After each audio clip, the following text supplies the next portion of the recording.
What is that you have wrong? I don't know, Newerahope.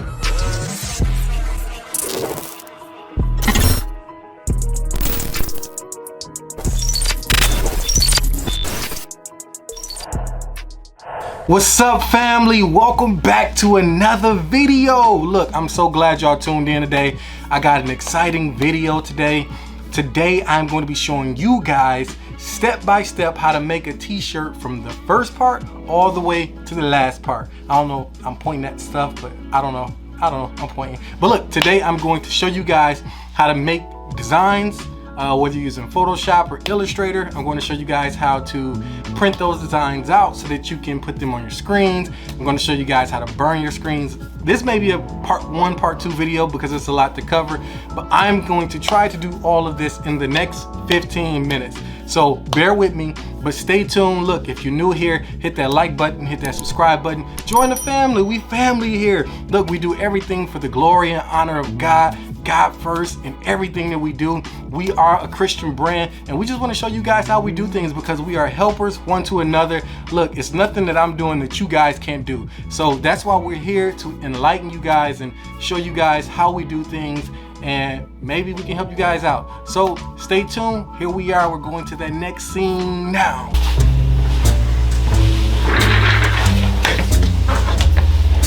So you want to learn how to screen print. You want to learn how to make your own shirts. Well, guess what? You've come to the right place. So to get started, the very first thing that you're going to need is a program. Some type of software program that allows you to create, like Photoshop, Illustrator. You can go online and use a couple things. You can use Canva, or you can use one that I know is 100% free. It's a Photoshop knockoff, but it's called Photopea, photopea.com. I've used it before in the past, and you can definitely use it to create some designs because, again, it is exactly like Photoshop. Not 100% like Photoshop, but it is the basics and everything you need to get started. So I'm going to be working in Photoshop. If you have Photoshop, go ahead and open it up, and if you want, you can follow me step by step. Basically, you're just going to create a simple text design, and I'm going to show you how to turn that simple text design into a t-shirt. This particular design is actually a design that we carry on our website. If you haven't been there yet, go check it out, www.newerahope.com. Support us. But this is one of our very first designs. This was one of our very first t-shirts that we came out with, and this particular t-shirt still sells. We have matching hoodies, matching masks, and this was a very simplistic design, and I think it took me only about 20 minutes to make it, not even that. So what we're going to do is we're going to click here to create a new layout.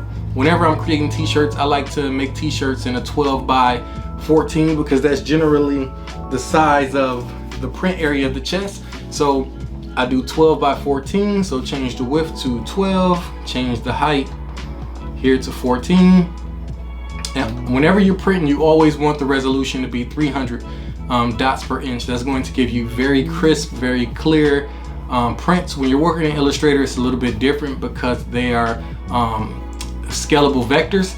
So you don't have to really too much worry about this when you're in Illustrator, but for Photoshop, you need to make sure the resolution is set to 300. And the color mode you want to be RGB color. And then we'll just click create. So here is our artboard. Pretty simple, pretty straightforward. So we'll just go in here and we'll click this text tool, and we'll put the text there, and it's already on the font that I need, but you can download any font you want. The font that I'm using is Futura, but the design is pretty simple and straightforward. The words are pray more, worry less.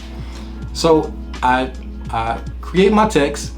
Now there is a little mechanism here that shows you that your text is lined up. It's very important to make sure that everything is 100% lined up because you don't want to just throw anything out there to your customers. So I just hit Control T, which is basically transform. It put this box around the design, and I'm going to hold the Alt key, and that's just going to expand it. So So I can, if I hold Alt and pull forward, or if I hold Alt and pull backwards, it expands it. And I did it right in the middle where it kept it perfectly uniform. So the next thing that we're going to do, and now we're just going to finish this up. So you know how to create your text, you know how to line things up. Now you just go ahead and start filling this in the way you want to fill it in, and that's exactly what I'm going to do now. You guys have most likely, if you've been on our website, you probably have seen this design on there. We've sold quite a few of these shirts. That's why we started with the mask too. So pray more.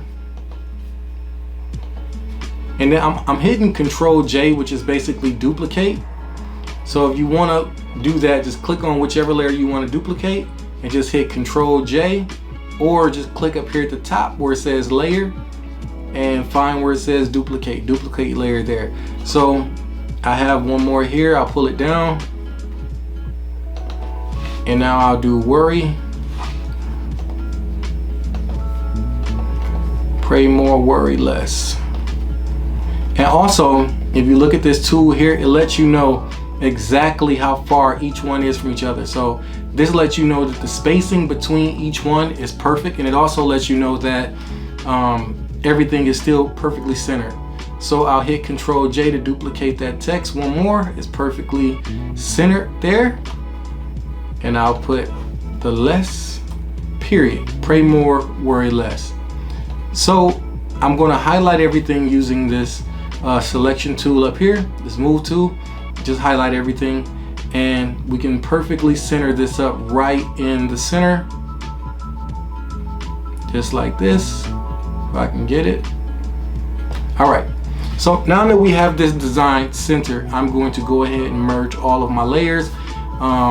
If you want to do that, simply just go here to layer and merge visible, or merge layers, or you can just hit Control E like I normally do. So now that I got those merged again, I'm going to hit transform, because I want this text to fill up the entire shirt. Just make sure that it's not clipping. Clipping just means going outside of the edge of the box, the artboard. So we got our design here, pray more, worry less. What's next? We got a design. How do we put it on a t-shirt? Well, that's simple. So you need this here. Transparency film. You can get transparency film, I believe, from like your local not Ace Hardware. I'm thinking about department stores. You can go into Staples, you can go into Office Depot, and typically you can take your design, put it on a flash drive, and ask them to print it out. Or if you have the cash, you can just go buy a printer that prints out transparency films. I believe you need an inkjet printer. I have the Epson Workforce 7820, and it allows me to print up to 13 by 19. Actually, I think I can print just a little bigger than 13 by 19, but you guys need some type of printer to have your designs printed out on transparency. So the next thing we need to do is we need to figure out what size we're going to print our design out on. So since my printer prints out at 13 by 19, I'm going to make a new layer here. And I'm going to make this 13 inches wide by 19 inches tall, and create at 300 DPI or 300 resolution. So then I'm going to take my design and I'm going to drag it right over here, just like that. So now when it prints out, this is exactly how it's going to look when it prints out. So to make sure that when I print this design out that it's perfectly lined up, you need what is called registration marks, because you want to make sure your designs are perfectly lined up, so when you put them on your press that everything is perfect and it's straight and your design comes out crispy when you print it. It's not crooked. So you're going to want to put some registration marks in here. The simplest way to get registration marks is just to simply go on Google and type in reg marks PNG. You'll get a lot of registration marks to pop up. So I'll do that now. So I'm not sure if you can see my browser, but I'm looking up reg marks PNG, and I can make these myself, but for the sake of ease, I'm showing you guys the most simplest way to make these registration marks. So I found one, saving that image, and now I am going to open it up in Photoshop. File, open, and I'm going to open up my registration mark. So I'm just going to move that registration mark right here. I'm going to hit Control T again, which is basically transform. I'm going to hold the Alt key and I'm going to make that just a little smaller. So when I do my registration marks, I like to do them in 3s. And again, make sure that they are perfectly lined up with one another. Those pink lines there, or purple, whatever color that is, they will let you know that they are perfectly lined up. So then I'll use this highlight tool to highlight all 3. I'll press Control E to merge them. Then I'll press Control J to duplicate those layers. And I will bring it down here and I'll put that there. The next step to do is to either, definitely you want to take the background out. So just hit the eye icon right here over where it says background. Now it's completely transparent. Now you'll go to File, Save As. Well, now after the new update is you want to go to Save a Copy As. And then you would just basically save this design as a PNG file. Now that you have your PNG file, you can put it on a flash drive and you can take it to your nearest Staples or your nearest Office Depot, and someone can print it out there. Or if you have your printer, like I do, you can just print it out yourself. So this was one I did when I first started. As you can see, I didn't put the registration lines properly. I just have 2 small dots here, but this will work just fine for what we're doing. And now that we have that and we know how to make our t-shirt designs, let's move on to the next step. See you in just 1 minute. So now that you got your design printed, now that you got your transparency film printed out, you got all of that good stuff taken care of, now we're moving on to the actual screen. So a few things that you're going to need is a screen. I highly recommend aluminum and not wood. You can use wood, but I find that aluminum tends to last a whole lot longer. I definitely recommend a 110. If you're doing something simple like this, then I recommend a 110, but usually they got higher screen meshes and we can talk all day about those things. So I just want to keep it simple for you guys. Get a 110. A 110 screen mesh is what you're going to need. The next thing you're going to need is some emulsion, and I'm hoping that I got enough. I have a gallon of it on the way, but it's not here yet. So you're going to need some emulsion. I use Baselyer. I also use this Chroma Blue from a local supplier. Remember that every emulsion is different, so every emulsion is going to require a different exposure time. You're going to need a scoop coater. You can get these off Amazon for like 10 bucks, maybe 20. The price on things are increasing. Or if you have a local screen printing store, you can go in there and they'll get you one, no problem. And the very last thing that you're going to need, listen, this right here is probably the most important thing. Look, I cannot stress this enough.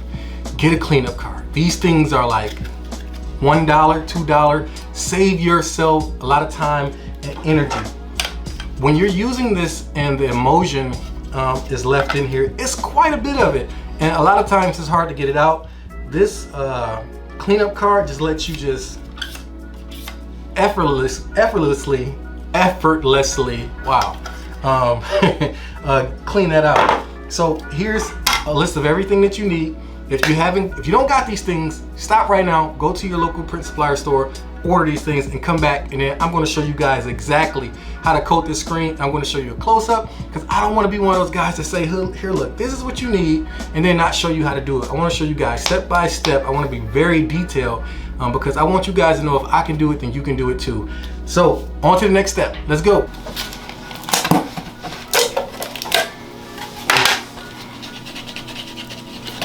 Take your emulsion, pour it on in there, get it in there real good.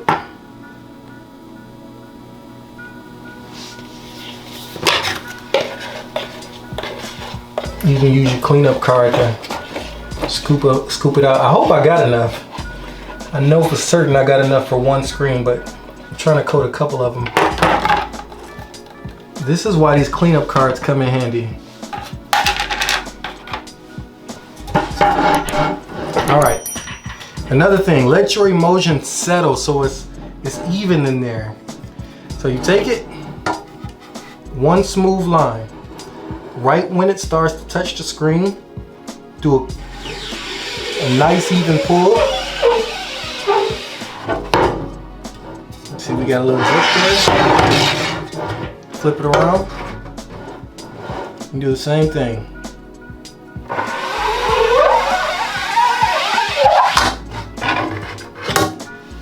So this is what I was talking about there. See how I got that extra drip? Make sure you get all of that up. So just go over it a couple more times just to get that extra.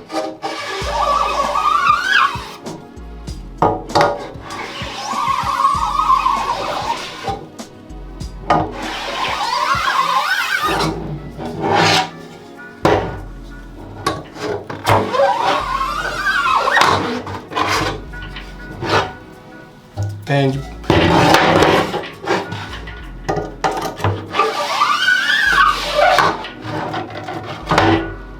all right, this screen is coated. Put it in your dark room. So I forgot to mention this quick part. You are going to need a dark room to store your screens.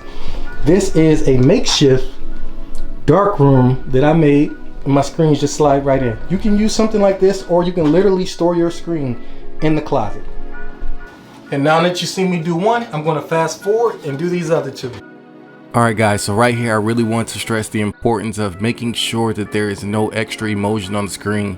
Make sure in the bottom corner of the screens, like along the edge, that there is no emotion just sitting there. That will cause drip or runoff on your screens, which may ruin your screens. Our screen is ready to go. Time to put our design on there. Now look guys, when you put this on here, make sure you put it on there the opposite way of how you want it to go. Here we go, let me zoom out something. So we want it to go like this. Now I've already prepared some tape.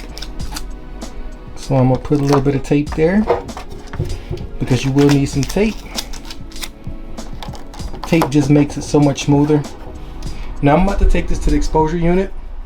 If you guys do not have an exposure unit, if you don't have an exposure unit, you can use a UV, not a UV light, but like one of those like hydrogen lights. You can get those from Home Depot. If you do not have an exposure unit like I have, you can use a regular standard light bulb. But let me take this there before it exposes in this light, and we're gonna watch some cool B-roll. See you soon.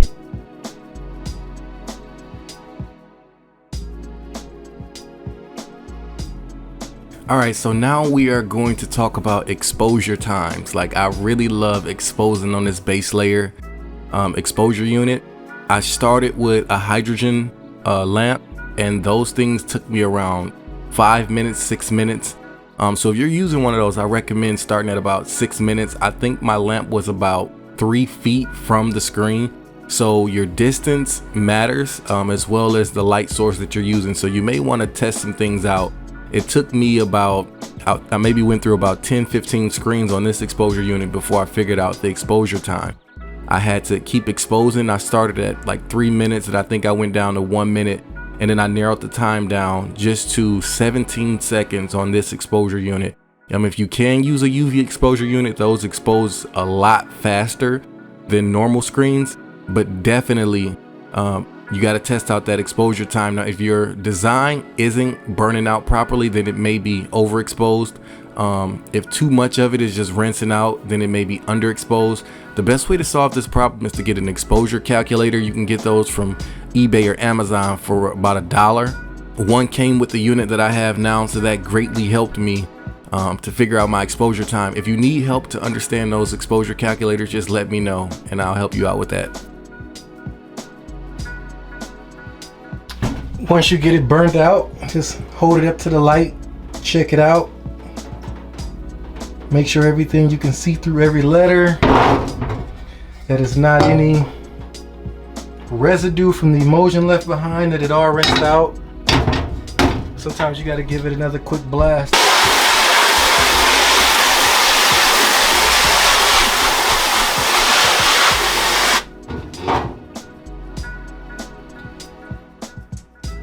That looks good to me.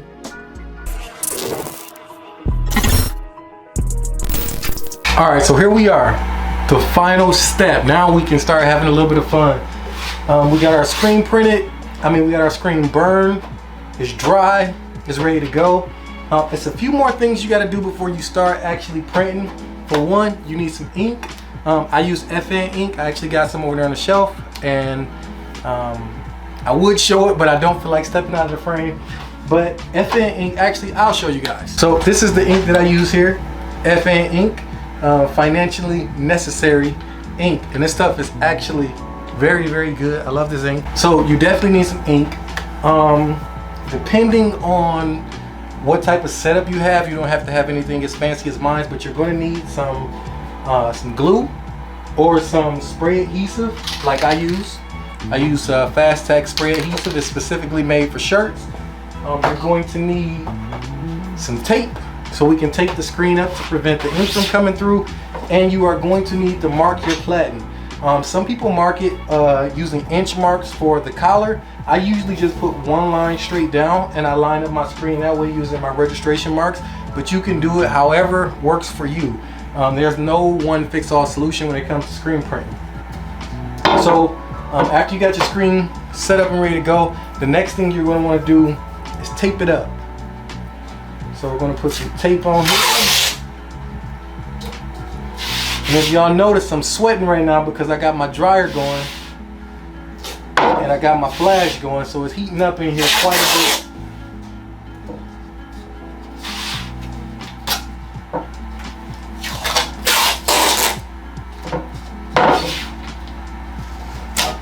Some people put the tape on the inside. It really doesn't matter to me. I applied it on the inside, but usually I put it on the outside. There are some instances where I put it on both. So once you got your screen taped up, just double check it. Make sure there aren't any pinholes. I actually see some now. Pinholes can mess you up. They can make you mess up a good shirt if you don't have the proper equipment to get rid of it. So there's a small hole there, and there's another one up top and down below. So this is why you always check, because you don't want to waste any shirts, especially not in this business. So get all your pinholes taped up. Everything looks good. So we're going to slide it in. If you got a different type of press, just put it in however you can. And then from here, we're going to just line it up using our registration marks that we made earlier. And the line that we have here is basically going to be in the center of the dot that we have on our design, on our screen. So once we got that in the right spot, we'll go ahead and tighten it up. Now listen, do not forget this part. Do not.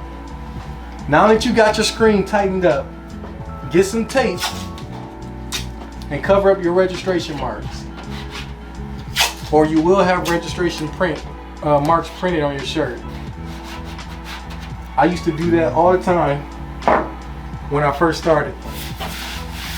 So get you some glue, spray down your palette, your platen, your palette, whatever you want to call it. Make sure it's tacky. I'm going to spray down two because I got a couple of them to print. Actually, I'll just spray them all down.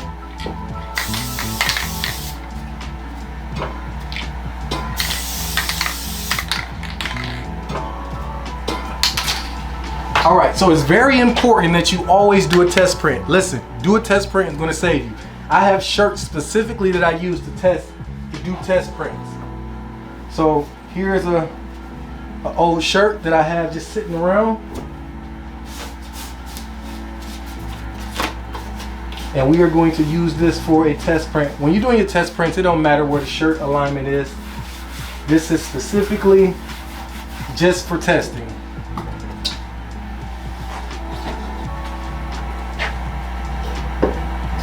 I'm going to cut real quick and get some ink. Now that you got your ink on there, now there is the great debate on push or pull. To me, I'm a pusher, but most people say you should pull. A lot of people say you should pull, but I feel like you should do whatever works for you.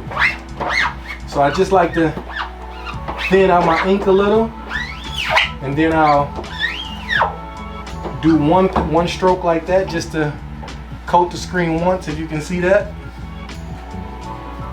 And then I'll take it down and you just want to you don't want to play with it too much. If you push more than twice, you're playing with it. But you don't want to play with it too much. Just give it one nice stroke. Just like that. Lift it up. And that came out pretty good on our first pass.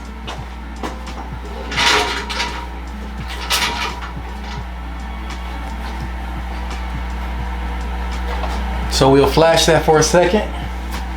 And when you're flashing, you generally only need to flash for about 5-6 seconds. Now, if you do not have a flash dryer, if you do not have a conveyor dryer like I have, you can always use a heat press to cure your shirts. Or you can just go up to Home Depot and get an air gun, a heat gun. I used the heat gun for, I think while I was waiting for this, my heat press was tripping, so I did use a heat gun for quite some time. So it does come in handy. So we'll do a second pass on this.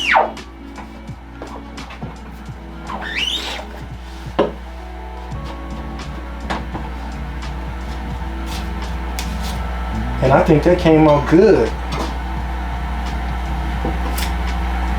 All right, so you've seen how to print the shirts, you've seen how to make the designs, you've seen how to do everything from point A to point B. Now I got a couple shirts to print, so check out this awesome B-roll. Listen, if you new here, hit that like button, hit that subscribe button, join the family. Look, go check out Newerahope.com, that link popping up right now. Go check out Newerahope. Get you some merch. We got all types of deals on sale. Look, everything we do it for the glory and honor of God. We are trying to teach you guys how to build brands. We are trying to teach you guys how to start businesses, how to print shirts, how to do everything you need to do to succeed. So if you got any questions, drop them in the comments. If you like this video, leave a like. Join the family. And guys, we thank you so much. Stay tuned. We got some awesome B-roll coming right now. Alright, if you stayed this far, I truly appreciate you and thank you for watching. Just a few quick tips as we close this video out. 1, do not use a blow dryer to cure your shirts. It just won't work. The blow dryer does not reach the desired temperature to properly cure the shirts. I'd also recommend using an ink like FN ink, which is a low cure ink, which can be cured using a flash dryer or any heat gun that you can find at your local Home Depot or Walmart. If you are unsure that your shirt is properly cured, there are a few things that you can do to test it. You can, 1, wash the shirt. If the ink washes away from the shirt, then the shirt is not properly cured.